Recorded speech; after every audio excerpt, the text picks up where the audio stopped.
इस बार JEE mains के paper को लेके काफी बच्चों का अलग-अलग रिव्यूज है। कुछ बच्चे कह रहे हैं कि काफी टफ था, कुछ बच्चों को मॉडरेट लग रहा है। बच्चे काफी परेशान है ये जानने के लिए कि अगर हमारा ये मार्क्स आ रहे हैं तो इस बार का कट ऑफ क्या होने वाला है, मेरा रैंक कितना बनेगा, कितनी परसेंटाइल बनेगी, उसका हम लोग जिक्र करने वाले हैं। अगर आपका एग्जाम 21 ऑफ जनवरी या सेकेंड को हुआ है तो ये वीडियो काफी हेल्पफुल होगा। और बाकी जो स्टूडेंट्स 23rd या 4th को भी दिए उनका भी ये जो है एनालिसिस से थोड़ा हेल्प मिलेगा कि कितना परसेंटाइल बन सकता है। ठीक है, तो इस वीडियो को लास्ट तक देखिएगा। पहली बार चैनल पे तो मेक श्योर आपने सब्सक्राइब कर लिया।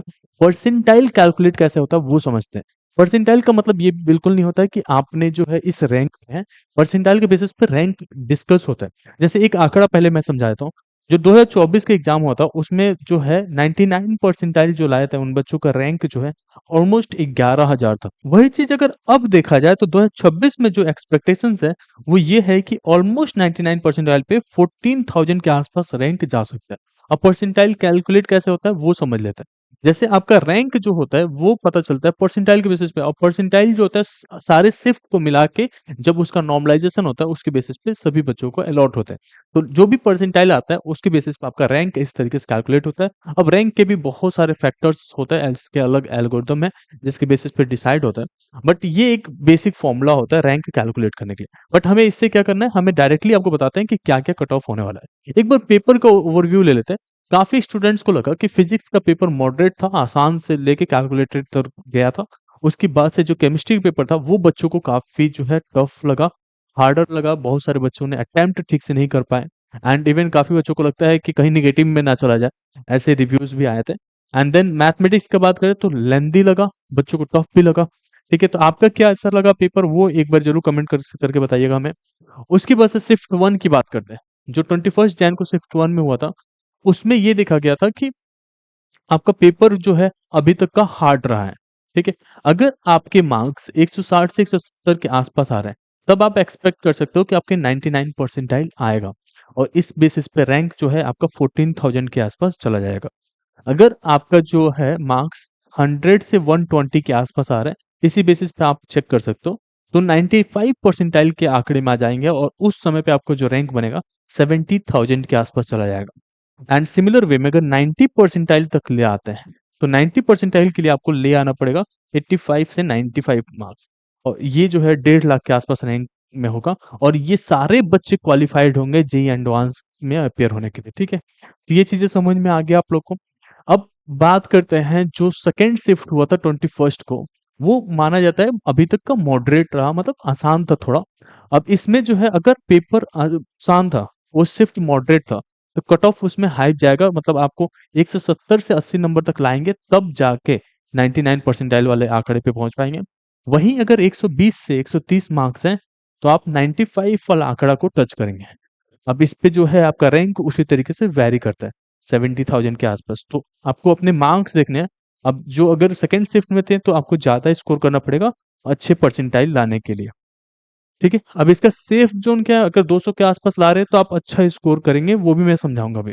सिमिलर वे में अगर जनवरी 22 को फर्स्ट शिफ्ट हुआ था अगर आपका, तो वो एक बैलेंस्ड पेपर माना जाता है। और उसमें अगर आपका 170 के आसपास मार्क्स आ रहा है तो आप 99 परसेंटाइल स्कोर कर रहे होंगे। सिमिलर वे में अगर 120 नंबर के आसपास आ रहे हैं तो 95, और वहीं पे 100 मार्क्स तक आ रहा है तो 90 परसेंटाइल तक आप स्कोर कर पा रहे होंगे। ठीक है, और इसी बेसिस पे रैंक हमने मेंशन किया। रैंक में कोई चेंजेस नहीं होता, बस आपका एक्चुअल ये मार्क्स पे चेंज होगा। अगर सेम मार्क्स आए हुए हैं सारे स्लॉट्स में तो उसके हिसाब से परसेंटाइल चेंज तो होगी ही होगी। ठीक है, ये बात तो समझ में आ गया। अब जो 22 ऑफ जनवरी को शिफ्ट टू हुआ था वो माना जाता है कि डिफिकल्ट था, और डिफिकल्ट था तो इसमें मार्क्स अगर कम भी है तो अच्छा परसेंटाइल आप गेन कर पाते हैं।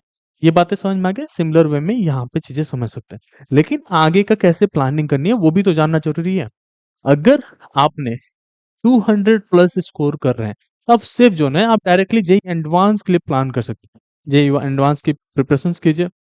लेकिन अगर आपका मार्क्स 150 के आसपास है, इसका मतलब ये है कि आप 40,000 के आसपास रैंक में आ रहे होंगे, और एनआईटी कोई ना कोई एक अच्छा ब्रांच तो मिलेगा, मतलब सीएस वगैरह नहीं मिल पाएगा, बट कोई भी एक एनआईटी मिल जाएगा जिसमें कोई ना कोई आपको ब्रांच मिल जाएगा, कोई लेट से मैकेनिकल वगैरह में आप जा पा रहे होंगे। आपको फोकस करना है अपने परसेंटाइल को अगले सेशन में इस स्कोर करने के लिए और अच्छा बनाने के लिए। एंड साथ साथ जेईई एडवांस के प्रिपरेशन में।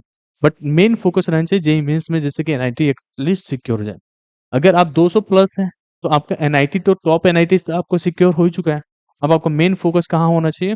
जेईई एडवांस के ऊपर। तो जो भी स्टूडेंट्स अगर जेईई एडवांस के लिए प्लान कर रहे हैं, उनको जो सेफ जोन है, सेफ मार्क्स आपका होना चाहिए 99 93 परसेंटाइल तक अगर आपका आता है, 93 से 94 तक, ठीक है, 94 परसेंटाइल तक आता है, लगभग 1.5 2 लाख के आसपास बच्चों को ये लोग लेंगे, 2 ढाई लाख तक जेईई एडवांस के लिए क्वालिफाई करेंगे, तो इसमें आप आ जाते हैं। तो 110 नंबर तक भी अगर आपका है तो आप जेईई एडवांस का फॉर्म फिल कर पाएंगे, ठीक है, क्वालिफाई है उसके लिए।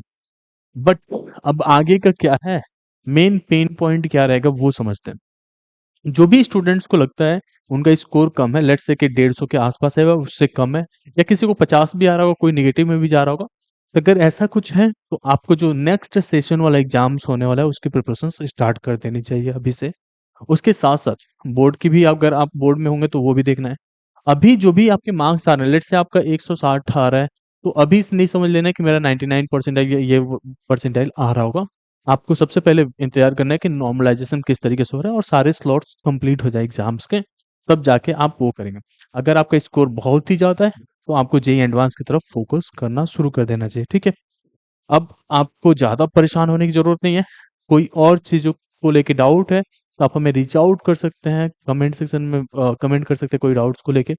एंड ऑब्वियसली हम लोग आगे जो है इस चैनल पे कुछ और भी वीडियोस लेके आने वाले हैं, जिसमें आपको पता चलेगा किस रैंक पे किस तरीके के कॉलेजेस मिल सकते हैं, क्या कैटेगरी का इम्पैक्ट पड़ता है, ये सारा कुछ डिस्कस करेंगे। होपफुली आपको ये वीडियो हेल्पफुल लगा होगा। Thank you so much.